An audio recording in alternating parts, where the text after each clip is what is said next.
Taylor with 4-Star Hydroponics here.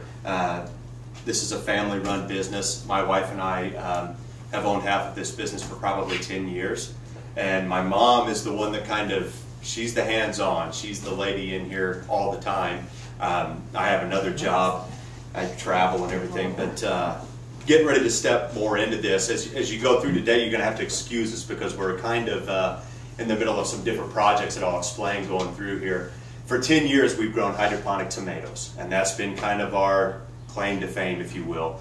We're getting ready to break out and diversify and grow all kinds of different things, and that's basically at the request of our market.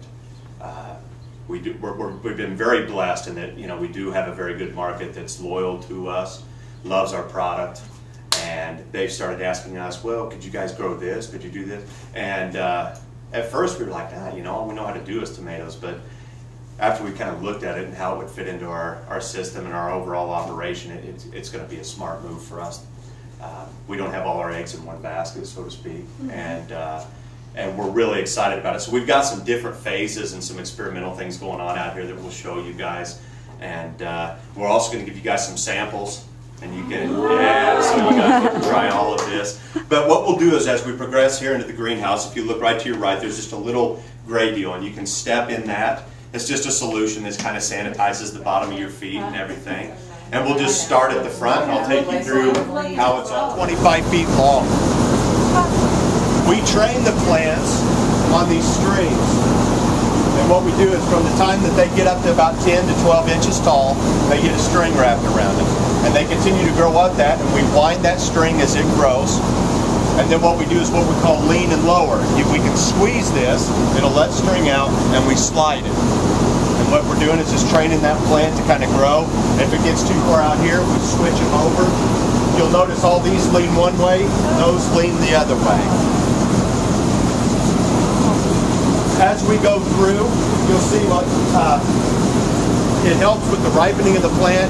It forces the plant into fruit mode versus vegetative. We remove leaves on a weekly basis. We call it de-leafing. We'll take 2 to 3 off, and what that allows is we don't have so much shade on the fruit. It allows the fruit to ripen up, and it also forces the plant into fruit mode.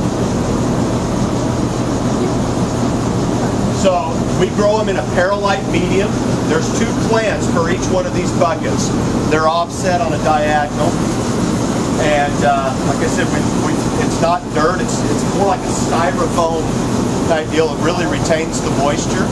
Our entire environment, heating, cooling, watering, humidity controls, even our automated shade curtain, is all computer run. And it's all sensors, and I can sit at home and tap into the computer and make any changes that I want from home. But it also, in the dead of winter, because I'm one of those guys that I have a tendency to maybe worry a little too much, I can sit there if it's icing or the weather's real bad, I can dial in and make sure that my internal temperatures and everything's up to snuff without even coming down here. So we made that upgrade several years ago, and it was really done a number on our bottom line since we've done that. I mean, we used to just pick everything would be started. We used to just tear out in the summer and go fishing. But there again, our market said, hey, if you guys can grow them in the summer, we can sure sell them in the summer as well. And we're like, well, okay. And I'm glad we did. Last Memorial Day, coming up on 1 year, in one picking of this entire house, we picked 8,000 pounds of tomatoes in one day. 4 tons. And this time of year, generally they'll run, a couple thousand pounds a week in 2 pickings. But in one day, as a result of that rotation and being young plants and just starting it, 8,000 pounds.